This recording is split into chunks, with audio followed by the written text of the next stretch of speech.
دنیا کی زندگی کی مثال تو بس اس پانی کی سی ہے جسے ہم نے آسمان سے اتارا تو اس کے ساتھ زمین سے اگنے والی چیزیں خوب مل جل گئیں، جس سے انسان اور چوپائے کھاتے ہیں، یہاں تک کہ جب زمین نے اپنی آرائش حاصل کر لی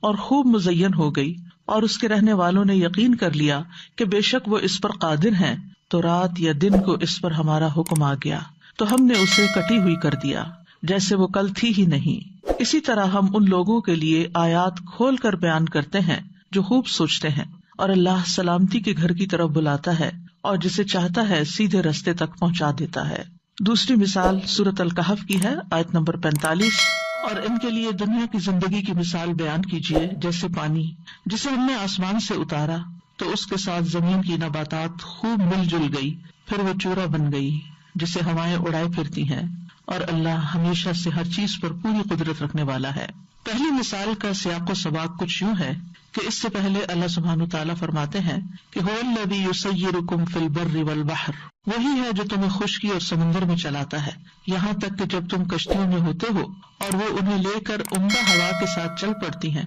اور وہ اس پر خوش ہو جاتے ہیں تو ان کشتیوں پر سخت تیز ہوا آ جاتی ہے، یعنی پہلے آرام سے چیز اسموتھلی چل رہی ہوتی ہے اور پھر یکا یک تیز ہوا آتی ہے اور ان پر ہر جگہ سے موج آ جاتی ہے، اور وہ یقین کر لیتے ہیں کہ بے شک ان کو گھیر لیا گیا، تو اللہ کو اس طرح پکارتے ہیں کہ ہر عبادت کو اس کے لیے خالص کرنے والے ہوتے ہیں کہ یقیناً اگر تو نے ہمیں اس سے نجات دے دی تو ہم ضرور ہی شکر کرنے والوں میں سے ہوں گے۔ پھر جب اس نے انہیں نجات دے دی، اچانک وہ زمین میں ناحق سرکشی کرنے لگتے ہیں۔ اے لوگو، تمہاری سرکشی تمہاری جانوں ہی پر ہے، یہ دنیا کی زندگی کے چند دن کا فائدہ ہے، پھر ہماری ہی طرف تمہیں لوٹ کر آنا ہے تو ہم تمہیں بتائیں گے کہ تم کیا کچھ کرتے رہے۔ یعنی انما بغیکم علی انفسکم، کہ تمہارے فساد اور تمہاری نافرمانیوں کا وبال تمہارے اوپر ہی پڑے گا، جیسے سورۃ فصلت میں آتا ہے ومن اساء فعلیہا، جس نے برائی کی تو وہ برائی اسی پر پلٹے گی، یعنی یہ فساد و نافرمانی تمہارے لیے وبال بن جائے گی۔ تو اسی طرح انسان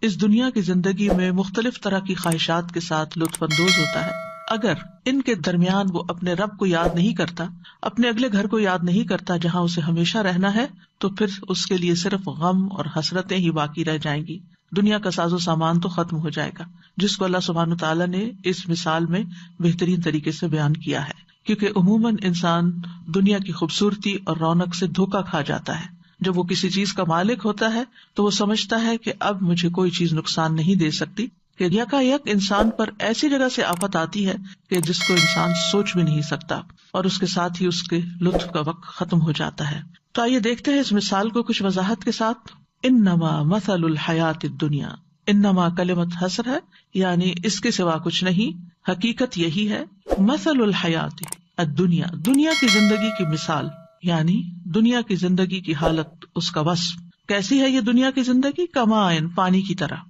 انزلناہ من السماء، جس پانی کو ہم آسمان سے اتارتے ہیں، یعنی بارش کا پانی۔ بارش کا پانی جو ہے وہ برکت والا، فائدہ مند، خالص، مفید، میٹھا پانی ہوتا ہے، یعنی جتنی بھی پانی کی قسمیں ہیں ان سب میں بہترین پانی ہوتا ہے، کیونکہ اس پانی سے نباتات خوب اگتی ہے۔ سورۃ قاف میں آتا ہے وَنَزَّلْنَا مِنَ السَّمَاءِ مَاءً مُبَارَكًا فَأَنبَتْنَا بِهِ جَنَّاتٍ وَحَبَّ الْحَصِيدِ، ہم نے آسمان سے برکت والا پانی نازل کیا جس سے ہم نے باغ اگائے اور اناج بھی جو کاٹا جاتا ہے۔ تو جب یہ بارش برستی ہے تو بظاہر بارش برسنے کا بھی جو منظر ہے وہ بڑا خوبصورت ہوتا ہے، لیکن اس کے جو نتائج ہیں وہ اس سے بھی بہترین ہوتے ہیں۔ کیسے؟ فَاخْتَلَطَ بِهِ نَبَاتُ الْأَرْضِ، تو وہ زمین کی نباتات کے ساتھ رل مل جاتا ہے۔ اس کے دو معنی ہیں، ایک یہ کہ بارش کے پانی سے بکثرت پیداوار ہوتی ہے اور وہ ایک دوسرے کے ساتھ مل جل جاتی ہے، یعنی اتنی زیادہ نباتات ہو جاتی ہے کہ ایک پودے کی شاخیں دوسرے کے اندر، دوسرے کے، یعنی جب گھنی نباتات ہوتی ہے اور پھر رنگ رنگ کی، خاص طور پر جنگلوں میں، کھلی جگہوں پر جو خودرو پودے ہوتے ہیں تو وہ ملے جلے ہوتے ہیں۔ تو یہاں پھر مانا کیا ہوگا؟ فاختلط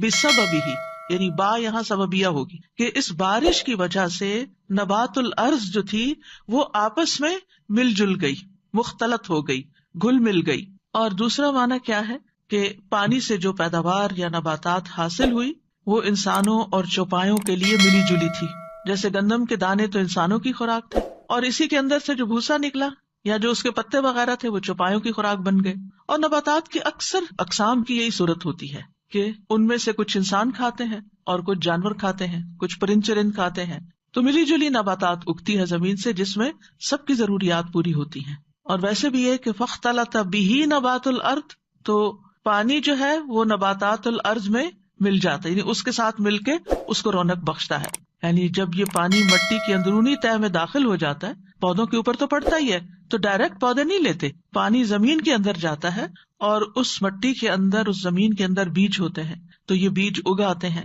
اور عمدہ نباتات کی شکل اختیار کر لیتے ہیں، اور یہ نباتات پھر پر رونق بن جاتی ہے۔ اسی طرح یہ ہے کہ پتوں کو دھونے کے کام میں آتی ہے، اور جو سبزے کا رنگ ہے یا فروٹ کی جو کوالٹی ہے اس کو بہترین بنانے کا کام کرتی ہے۔ تو اس پانی کے ذریعے پھر زینت بھی حاصل ہوتی ہے، یعنی نباتات جب خوب پھلتی پھولتی ہیں تو خوشنما اور بارونق بن جاتی ہیں۔ پانی سے زمین کو زندگی ملتی ہے، جیسا کہ سورۃ النحل میں بھی آتا ہے واللہ انزل من السماء ماء فاحیا به الارض بعد موتها ان فی ذلک لآیۃ لقوم یسمعون، اور اللہ نے آسمان سے کچھ پانی نازل کیا، پھر اس کے ساتھ زمین کو اس کے مرنے کے بعد زندہ کر دیا، اس میں ان لوگوں کے لیے یقیناً ایک نشانی ہے جو سنتے ہیں۔ پھر فرمایا مما یأکل الناس والانعام، وہ نباتات جو ہوتے ہیں اس میں سے انسان اور انعام کھاتے ہیں، جیسے غلہ جات اور پھل وغیرہ انسان کھاتے ہیں، اور مختلف طرح کی گھاس یا پھر غلے کے بقایا جات جو ہوتے ہیں وہ مویشی کھاتے ہیں۔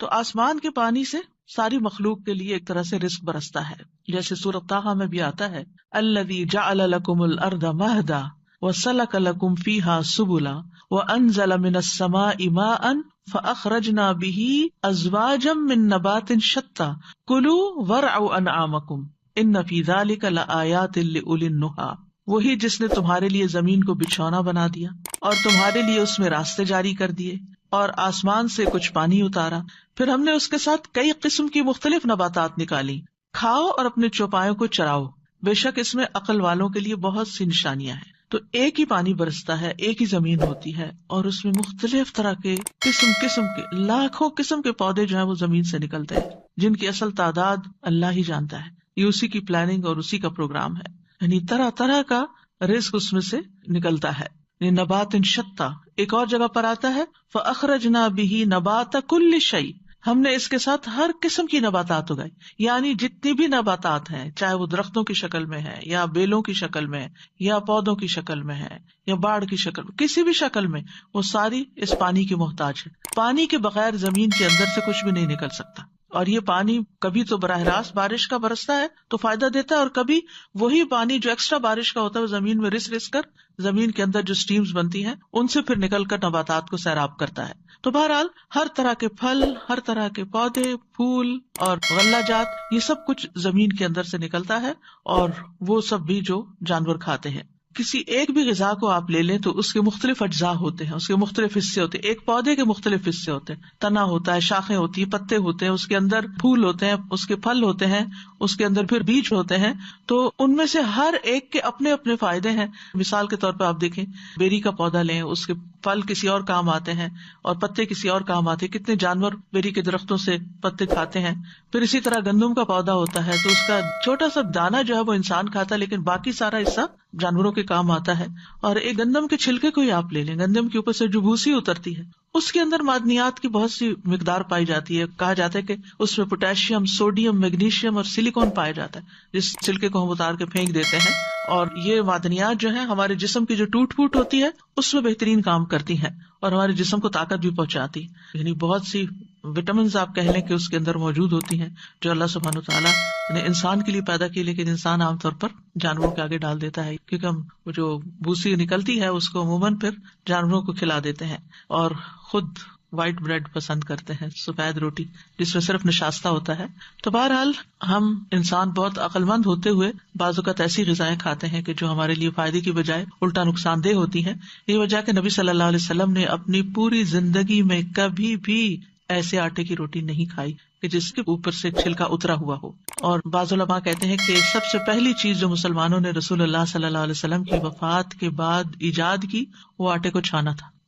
اور یہ نیا کام تھا جو وجود میں آیا تھا، ورنہ اس سے پہلے یہ نہیں ہوتا تھا. تو بہرحال اللہ سبحانہ وتعالیٰ نے زمین کے اندر اتنا پوٹینشیل رکھا ہے، اتنے خزانے رکھے ہیں جو ہمارے فائدے کے ہیں. ان میں کھانے پینے کا فائدہ تو ہوتا ہی ہے، طاقت بھی حاصل ہوتی ہے، غذائیت سب کچھ ملتا ہے. لیکن یہاں جس چیز کا ذکر کیا جا رہا ہے وہ منظر ہے کہ اس کی خوبصورتی کتنی ہوتی، یعنی پریزنٹیشن آپ دیکھیں کہ کس شکل میں آپ کو یہ سب کچھ پیش کیا جاتا ہے. حتی اذا اخذت الارض زخرفها وزینت، یہاں تک کہ جب زمین اپنے حسن کو پہنچ جاتی. زخرف سونے کو کہتے ہیں بیسیکلی، گولڈ، یا کسی چیز کے کمال حسن کو. یہ ہم نے سورۃ الزخرف میں بھی پڑھا تھا. اور باتوں میں زخرف وہ ہوتا ہے جو بہت اچھا قول ہوتا ہے، جو دوسروں کو خوش کر دیتا ہے، جس کو عام طور پر چکنی چپڑی باتیں بھی کہتے ہیں. تو زمین میں زخرف اس کی نباتات کے مختلف رنگ ہوتے ہیں. حتی اذا اخذت الارض زخرفها سے مراد کیا ہوگی؟ اس کے بیل بوٹے، اس کے مختلف رنگوں کے پتے، پھول، یعنی جب زمین کا حسن مکمل ہو جاتا ہے، یعنی ہر چیز نکل آتی ہے اس کی.